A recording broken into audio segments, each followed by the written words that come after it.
ସେଥିପାଇଁ ଗୁରୁମାନେ ଗାଇ ଉଠିଛନ୍ତି। ଠାକୁର ନିଗମାନନ୍ଦ ପ୍ରଥମେ ପରେ ଗାଇଲେ ବ୍ରହ୍ମାନନ୍ଦଂ ପରମସୁଖଦଂ କେବଳଂ ଜ୍ଞାନମୂର୍ତି গগনাতীতং গগনসদৃশং তত্ত্বমস্যাদিলক্ষ্যম একনিত্যং বিরলমচলং সর্বাদিশায়ুতং ভাবাতীতং ত্রিগুণরহিতং সদ্গুরুং নমামি। ସଜ୍ଜନ ଗୁରୁବାଦ ଗୁରୁଙ୍କୁ ସମ୍ମାନ ଦିଅ, ଏ କଥା ଆମ ଶାସ୍ତ୍ରରେ ଲେଖା ଅଛି। ବେଦ ଋଷିମାନଙ୍କ ଦ୍ୱାରା ପ୍ରଣୟନ, ଗୀତା, ଭାଗବତ, ରାମାୟଣ, ମହାଭାରତ ଠାରୁ ଆମ ଘରକୁ ଆସ, ଆଗ ଆମ ଘରକୁ ଆସ। ଆମ ଘରେ ମାତା ପିତା ଜ୍ୟେଷ୍ଠ କନିଷ୍ଠ ଆଉ ଅଜା ଆଈ ମାମୁଁ ମାଇଁ ପିଇସି ପିଇସା ଶିକ୍ଷକ ଶିକ୍ଷୟିତ୍ରୀ ଚିକିତ୍ସକ ଡକ୍ଟର ସୈନିକ ବା ସୋଲ୍ଜର ये समस्ते होचंती आमर गुरु। खाली दाढ़ी बाल रखिले ते गुरु होती से कथा नहीं। कृषक शिक्षक चिकित्सक सैनिक ये चारोटी जाक होचंती आमर। सेथिपाई भागवत कहले गुरुଙ୍କୁ नमो गुरुटी साक्षात् ईश्वर गुरुको नमामिव नर गुरुटी साक्षात् ईश्वर। मातृगर्भरे सन्तान जेतबेले थिला मार खाद्यपेयକୁ से ग्रहण करुला, मार इच्छा शक्ति से पिला मस्तिष्क रोला। एमती कि आज विज्ञान कहूची जे पिला जतबेले गर्भरे अछंती सेतबेले मां भल खाद्य खाऊ भल बही पढ़ी पिला ऊपर तार प्रभाव पड़े। आमे पुराण गोटे गप जानी अभिमन्यु उत्तरांग गर्भरे से ब्रह्म ज्ञान सेटा गोटे अलग गोटे दुटा उदाहरण देते कौन हम किंतु वर्तमान विज्ञान प्रमाण कर जन्म हेलु आम बापा किए चिन्हला कि माँ आम मलमूत्र को सफा करला कि माँ आम व्रत उपासना करी ठाकुर आखिर लुह गड़े डाकी माँ आज सबू अलड़ा जदि बापाटी आगे चलीगला मार पड़गला शनि सप्ताह जदि माँ चलीगला बापाटी रहा तार विषय से किसी दिन गदर गदर हे आउ किसी दिन पर उपेक्षित तेणु माता गुरु पिता गुरु जय गुरु जय जय अन्न गुरु ज्ञान गुरु जय गुरु जय जय माता गुरु पिता गुरु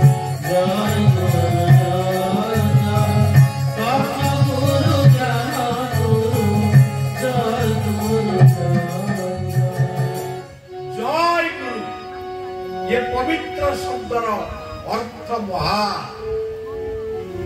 यही शब्दटा जो माने व्यवहार करेंगे जगन्नाथ मूल अर्थ होती काली से कथा तेरे जय गुरु कहले समग्र जगत आज कथा होती बरे वायु वरुण गोटे स्वर्ग गीता वायु जमग्नि वरुण शशांक प्रजापति स्वं कवितावश नमो नमस्तेस्तु सहस्रकृत्व पुनश्च भूयोऽपि नमो नमस्ते। अर्जुन भगवान को प्रार्थना करितला प्रभु तुम्हें हूच वायु तुम्हें वरुण तुम्हें बंदी तुम्हें व्याम तुम्हें वसुधा सुंदर कथा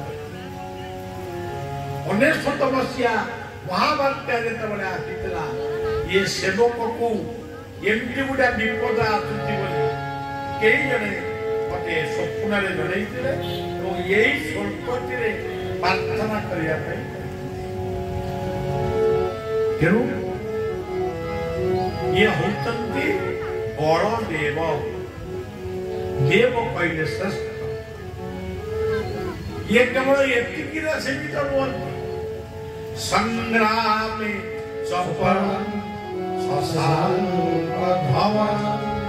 श्रीकाम बलदेव होती संग्राम चपल आपण माने जानी महाभारत युद्ध लगिला बलराम कहले कृष्ण को कहले कान्हू पांडव आमर जेमती बंधु कौरव भी सेमती बंधु आमे कहा सपक्ष रही कृष्ण कहले ठीक अच्छे तेरे कृष्ण कहले मु युद्ध करी कि अर्जुन रथ रे मु सारथी ना सहीटा कह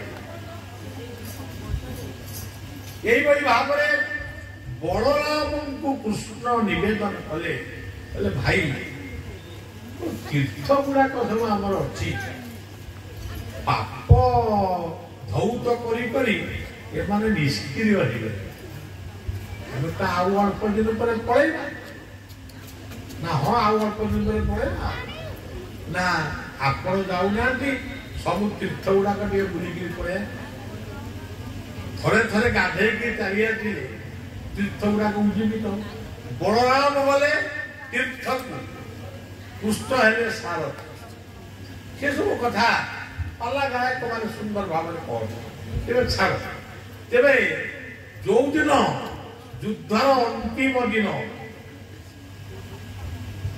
दुर्योधन आ भीम ये गड़ा गड़ी हो जो गदाटा धरी ये पार पकुची पार कृष्ण किंतु ठारी देले भीम को पट्टी की मारे और पट्टी की माइला बेलू दुर्योधन पड़गला बलराम ठीक से तीर्थ पर्यटन कर फेर देखिले दुर्योधन मृत्यु शज्या शोई छटपट होती भीम गदारे पिटी बलराम कहले भीम तुम दी जन को गदा युद्ध शिखई गदा युद्धर नियम था पट्टी की कई मारे तू कहीं मारू तू कहीं मारू अरे कृष्ण तू ठिया अन्याय हो तेणु मु वर्तमान युद्ध क्षेत्र में अवतीर्ण ही भीम पांडव मान को आज मारी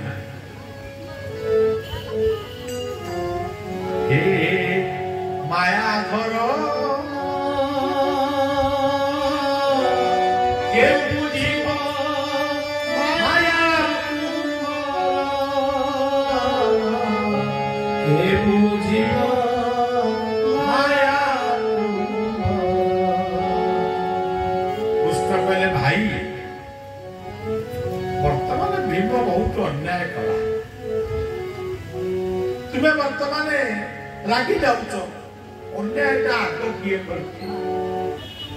गोटे नारी को गोटे कुल बहु को ये दुर्योधन आदेश दुशासन ता वस्त्र को टाणी यहाँ कौन अन्याय आज सज्जन समाज आज भी आम झील बहु माने सुरक्षित आज भी मध्य आकंठपान कर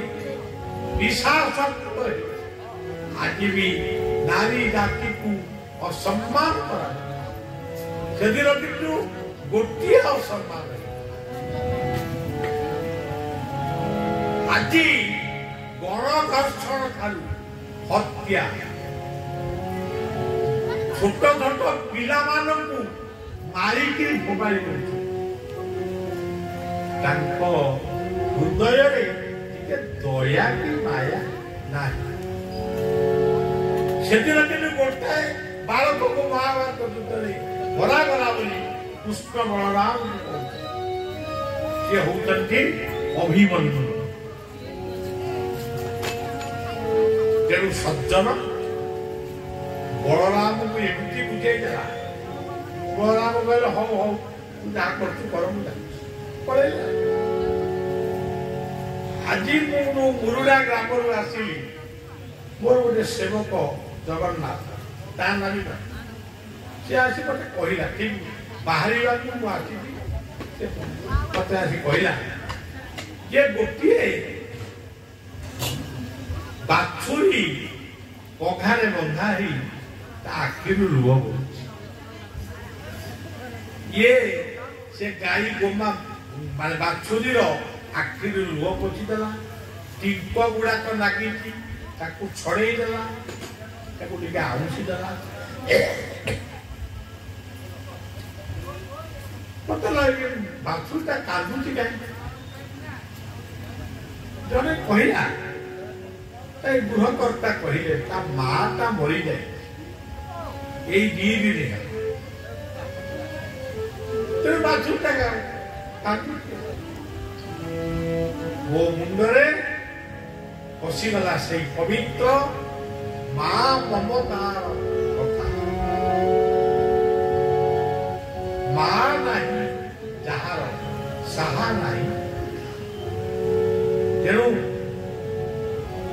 मां केवल मां को आज तो मम्मी डाकिले बापा को डारी डाकिले किंतु मार अर्थ कौन ताकू कई बुझी ना कि कहीं बुझो भी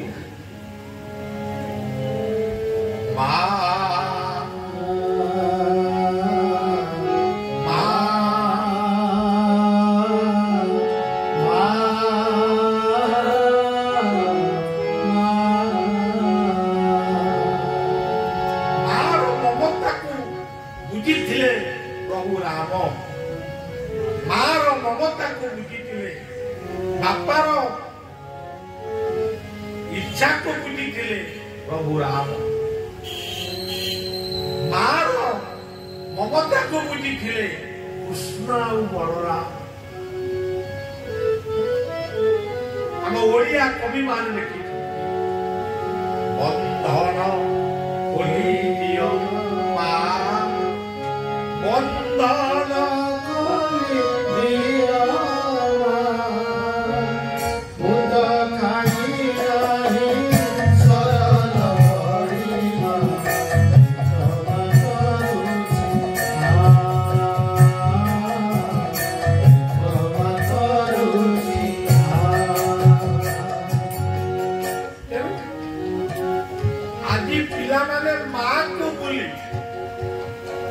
देवी मंदिर को जाई माँ माँ बोली चित्कार कर माँ जदि रसगोला दबा हाँ दबा काली आलिया ଏ ସଜ୍ଜନ ଜଗନ୍ନାଥଙ୍କ ଦର୍ଶନରେ ସୁଭଦ୍ରା ଦର୍ଶନ ହଉଛି ମାତୃ ଦର୍ଶନ। ବ କହିଲେ ବ୍ରହ୍ମ, ବ କହିଲେ ବସୁଧା। ବସୁଧା କଣ? ମା। ଭାରତ କଣ?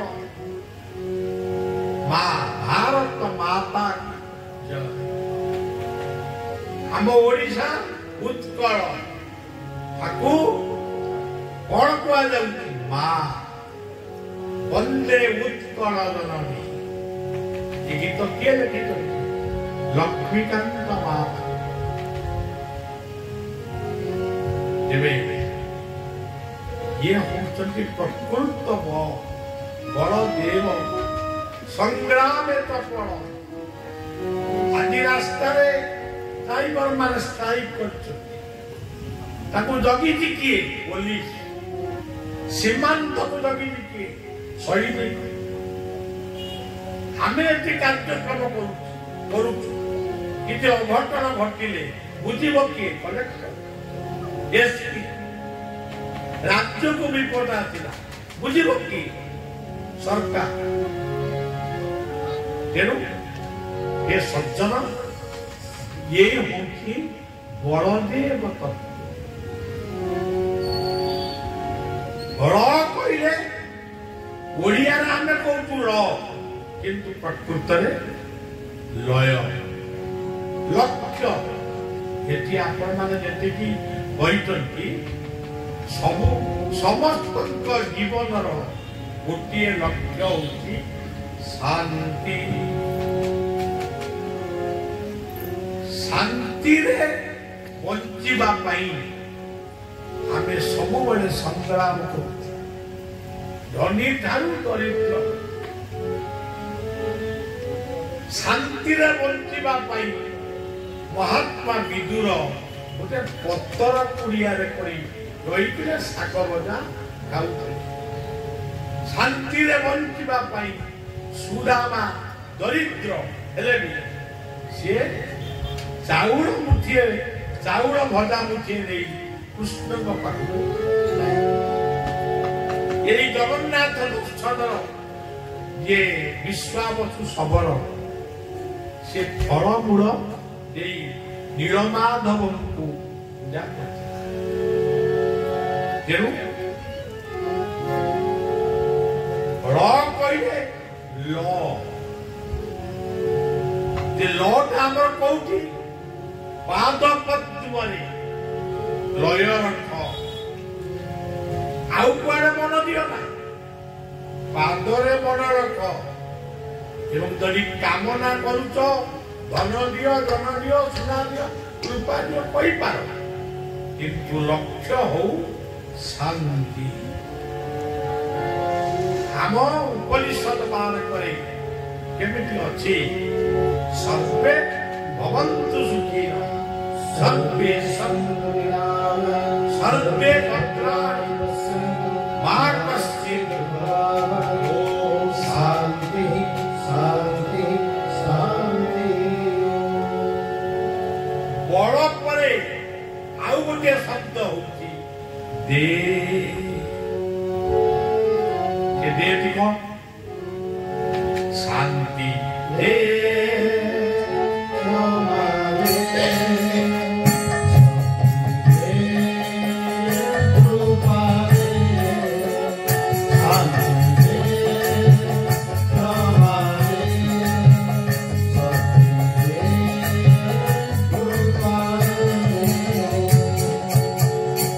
ଏଇ ଚାରୋଟି କଥା ମାଗନ୍ତି, ଆପେ ଆପେ ସବୁ ମିଳିବ। ଏଇ ଚାରୋଟି କଥା ମାଗନ୍ତି। ଶାଗ ଭାତ ଖାଇ ଟିକେ ଶାନ୍ତିରେ ବଞ୍ଚି, ଜୀବନରେ କେତେ ଭୁଲ ମୁଁ କରିଛି, ସେ ଭୁଲକୁ ଟିକେ କ୍ଷମା କର, ମତେ ଟିକେ କୃପା ଦୃଷ୍ଟିରେ ଚାହ। ଶାନ୍ତି ଦେ, କ୍ଷମା ଦେ, ଶକ୍ତି ଦେ, କର୍ମ କରିବା ପାଇଁ ମୋର ଦେହରେ ଟିକେ ଶକ୍ତି ସଞ୍ଚାର। ଆପଣ ଭାବୁଥିବେ ଚିକେନ ମଟନ ମଦ ମାଦକତା ଖାଇଲେ ବୋଧେ ଶକ୍ତିଟା ବେଶୀ ହେଇଯାଏ ନା, ସେଠି ଦୁର୍ବଳ ହେଇଯାଏ ମଣିଷ। লিভর, কিডনি, হার্ট, ব্রেন সব দুর্বল। যদি রাম কଣ ଖାଉଥିଲେ ଫଳ, ହନୁମାନ କଣ ଖାଉଥିଲେ ଫଳ, କୃଷ୍ଣ କଣ ଖାଉଥିଲେ ସରଳ ଲବଣୀ, ଦହି ଦୁଗ୍ଧ ଇତ୍ୟାଦି ଖାଉଥିଲେ। ସିଏ ଯୋଉ ବଳୁଆ ଆମେ ମଧ୍ୟ ଖାଇକିରି କି ବଳୁଆ ରାସ୍ତାରେ ପଡୁଛୁ, ପେଲି ଦେଲେ ପଡିବୁ। ତେଣୁ ମଦ୍ୟ ଛାଡ଼, ମାଦକ ଛାଡ଼। ମଦ୍ୟ ମାଦକକୁ ଜଗନ୍ନାଥଙ୍କ ପାଦରେ ପୁଷ୍ପାଞ୍ଜଳି ଦେଇ ଜୀବନ ଗଣ, ଆଗେ ଜୀବନ ଗଣ, ଦ୍ୱିତୀୟରେ ପରିବାର ଗଣ, ତୃତୀୟରେ ଦେଶ ଗଣ। ଆଉ ପୁରାତନ ମନ୍ଦିରକୁ ସଜାଡ଼ି ଦିଅ, ନୂତନ ମନ୍ଦିରର ଆଉ ଆବଶ୍ୟକ ନାହିଁ। ତେଣୁ ସଜ୍ଜନ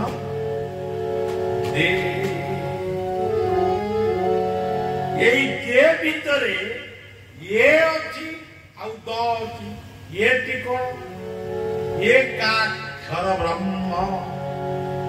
ତେବେ ବଡ ବଡ ଲମ୍ବା ଲମ୍ବା ମନ୍ତ୍ର ଯଦି ନ ପଢି ପାରିବ, ଗୀତା କହୁଛନ୍ତି ଓମିତ୍ୟେକାକ୍ଷର ବ୍ରହ୍ମ।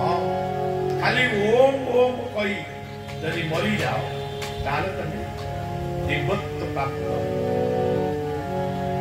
ଇଏ ଦଟି କଣ? ଚାରିଟା ଦର୍ଶନ। ଏ ସଜ୍ଜନ ଆଜି କଥା କାଲିକି କହିବି, ଆଜି ମନେ ରଖନ୍ତୁ। ଜୀବନରେ ଚାରିଟା ଦର୍ଶନ କଣ? ଆମ ଜଗନ୍ନାଥ ମନ୍ଦିରରେ ଚାରିଟା ଦୁଆର। ତେଣୁ ଏ ଚାରିଟା ହଉଛନ୍ତି କଣ? କର୍ମ, ଜ୍ଞାନ, ଭକ୍ତି, ପ୍ରୀତି। କର୍ମୀ ହୁଅ, ଜ୍ଞାନୀ ହୁଅ, ଭକ୍ତି, ଭକ୍ତି ଅର୍ଥ ସେବା, ସେବା କର ଏବଂ ଭଲ ପାଇ ଶିଖ। ଖାଲି ବଳିବାକୁ ଖାଲି ମାଗଣା ପାଇଯିବ। ଭକ୍ତିରେ ପ୍ରୀତି ନାହିଁ ଜାଣ,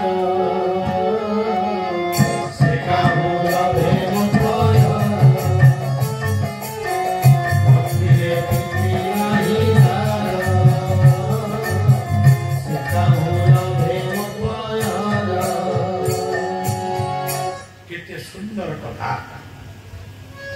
ଆମେ ଖାଇବାକୁ ଦବା, ଯଦି ଆନ୍ତରିକତାର ସହିତ ନ ଦବା, ସେଗୁଡା କି ଖାଇବା?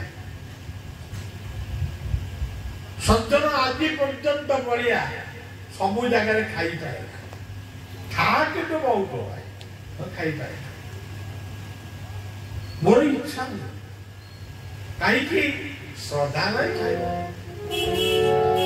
ମା ମାନେ ପଳେଇଲେ, ମା ମାନେ ଯେତିକି ବୈଠ ମନେ ରଖ, ରୋଷେଇ କଲାବେଳେ ସ୍ୱାମୀ ପୁତ୍ର କନ୍ୟା ମାନଙ୍କୁ ଖାଦ୍ୟ ପରିବେଷଣ ବେଳେ ତମ ମନରେ ଯଦି ଭଲ ପାଇବା ନ ରହିବ, ଆନ୍ତରିକତା ନ ରହିବ, ତାହେଲେ ସେ ପ୍ରଭାବଟା ପିଲାମାନଙ୍କୁ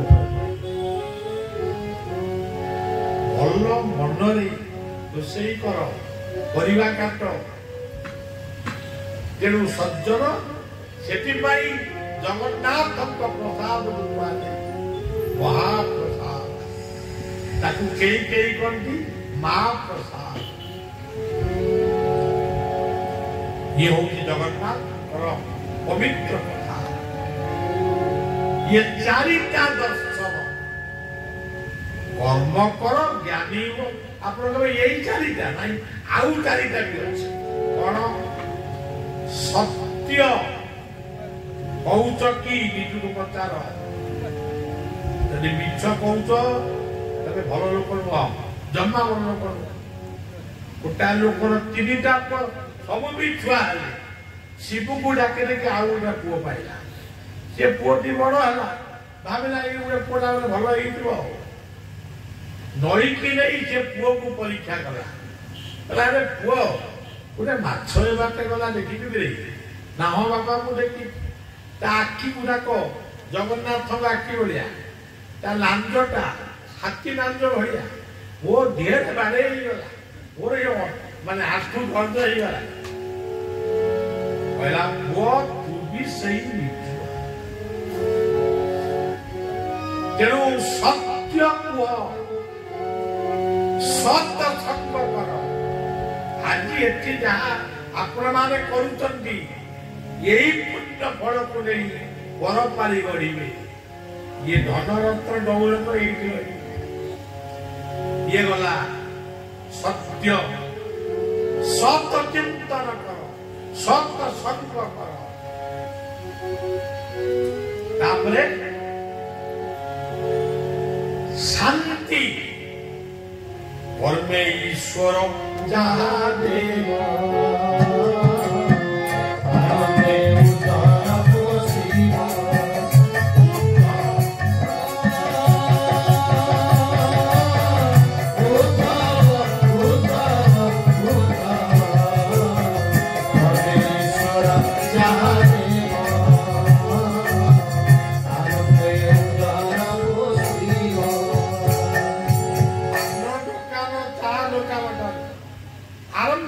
ଯେତେ ଯାହା ଜୀବନରେ କରିବ କର୍ମ କର, ଫଳ ଯଦି ଯାହା ପ୍ରଭୁ ଦଉଛନ୍ତି ସେତିକିରେ ସନ୍ତୋଷ। ଦୟା, ଜୀବ ପ୍ରତି ଟିକେ ଦୟା ରଖ। ଯୋଉ ଗାଈ ତମକୁ କ୍ଷୀର ଦଉଛି, ଦହି ଦଉଛି, ବୁଢୀ ହେଲା ବେଳକୁ ତାକୁ ହାଣିବା ପାଇଁ ତମେ ପଠେଇ ଦଉଛ, ଏ ସବୁ କାର୍ଯ୍ୟ ଆଦୌ ଠିକ। ଇଏ ସବୁ 12 ବର୍ଷ ତପକ, 100 ବର୍ଷର ତପ ଶୁଖୁଆ ଧରେ। ବାବୁ ମାନେ ବଳଦ ମାନଙ୍କୁ ବିକ୍ରି କରନ୍ତୁ ନାହିଁ, ଫଳ ନ ମୂଲ୍ୟରେ ନାହିଁ। ଘଷି ଗୁଣ୍ଡା ତିଆରି କରି ଜାଳେଣୀ ପ୍ରସ୍ତୁତ କର। ଗୋବର ଗ୍ୟାସ କର, ତା ଦେହରେ ମଧ୍ୟ ବହୁତ କଥା ହବ। ସାର ନ ପକେଇ ଗୋବର ଖତ ଦିଅ, ଜମି ଫସଲ ଉର୍ବର। ଆଉ 1000-500 ଟଙ୍କାକୁ ଗାଈକି ବିକ୍ରି କରିଦବ, କଣା ବାଛୁରୀକୁ ହାଣିବା ପାଇଁ ପଠେଇଦବ। ଆମ ପ୍ରତି ଆମର ରୂପା ଆମକୁ ମିଳିବ।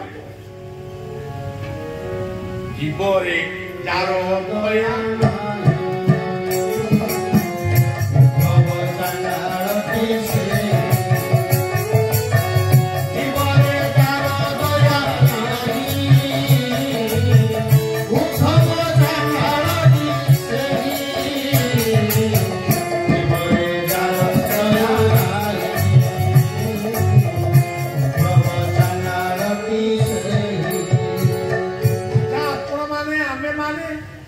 ପିଲାବେଳେ କେତେ ଭୁଲ କରିছে, ଆମକୁ କିଏ ହାଣି ପକେଇ? ଆମ ବାପା ଅଜା ଆମକୁ ହାଣି ପକେଇ? ଆଜି ଗୋଟେ ଛୋଟିଆ ଭୁଲ ରାସ୍ତାରେ ଆମେ ଯାଉଛୁ, ମୋ ଦେହକୁ ତା ଦେହ ଟିକେ ଲାଗିଗଲା, ତୁ ଶଳା କାହିଁ ମୋ ଦେହରେ ହେଲା, ଏଇ କହୁ କହୁ କହୁ ଆଉ ରହିଲେ ମତେ ମୁଁ ଦେଖିଦେବି ମାନେ କଣ ଦର୍ଶନ କରିବି, ତା ନୁହେଁ। ତାପରେ ଆସିଲା ଗୋଟେ ବନ୍ଧୁରେ ଠୋକ କରିଦେ। ଏଇ କଣ ହଉଛି ମଣିଷ ପଣିଆ, ହ୍ୟୁମାନିଟି, ମାନବିକତା। ତେଣୁ କ୍ଷମା ଦେଇ ବଡ ହୁଅ। ଆମ ଇତିହାସର ବାଙ୍କି ରାଣୀଙ୍କ ଇତିହାସ କର, ଆଉ ମହାଭାରତର ଦ୍ରୌପଦୀଙ୍କର 5 ପୁଅକୁ ଯେତେବେଳେ ଅଶ୍ୱତ୍ଥାମା ମାରି ଦେଇଛି, ଅର୍ଜୁନ ଅଶ୍ୱତ୍ଥାମାକୁ ନେଇ ଦ୍ରୌପଦୀଙ୍କ ପାଖରେ ପହଞ୍ଚୁଛନ୍ତି ଯେ ଏହାକୁ କୋଉ ଦଣ୍ଡ ଦିଆଯିବ, ତୁମେ ପାଞ୍ଚାଳି କୁହ। ଦ୍ରୌପଦୀ କହୁଛନ୍ତି ମୁଁ 5 ପୁଅକୁ ହରେଇ ଯୋଉ କାନ୍ଦୁଛି, ତାକୁ ଯଦି ମୃତ୍ୟୁଦଣ୍ଡ ଦିଆଯିବ ତା ମା ମଧ୍ୟ ସେଇଭଳି ଥାଏ। ତେଣୁ ଦୁନିଆରେ କ୍ଷମା ଦେଇ ବଡ଼ ହୁଅ। ଦୁର୍ଯ୍ୟୋଧନ ଗାନ୍ଧାରୀକି କହିଛି ମତେ ବିଜୟ ହବାର ମାନେ ଆଶୀର୍ବାଦ କର। ଗାନ୍ଧାରୀ ମନା କରିଦେଲେ, ତୁ ମୋ ବୋହୂକୁ ରକ୍ଷା କରିବୁ, ତୁ ପାଣ୍ଡବ ମାନଙ୍କୁ ଯତୁର ଘରେ ଗୋଟେ ଯଉ ଘରେ ପୁରେଇବା ଅଗ୍ନିରେ ପୋଡ଼ିବାକୁ ଭୀମକୁ ବିଷରରୁ ଦେଇଥିଲି ମାରିଦେବା ପାଇଁ। ତତେ କଣ ମୁଁ କ୍ଷମା ଦେବି? ସବୁ ଯାକ ପୁଅ ଗଲେଣି, ତତେ ମୁଁ ଟିକେ ଆଶୀର୍ବାଦ କରୁଛୁ ବଞ୍ଚିକି ରହ। ତେଣୁ ସତ୍ୟ ସବୁବେଳେ କ୍ଷମା ଦେଇ ବଡ଼। ସତ୍ୟ, ଶାନ୍ତି, ଦୟା, କ୍ଷମା।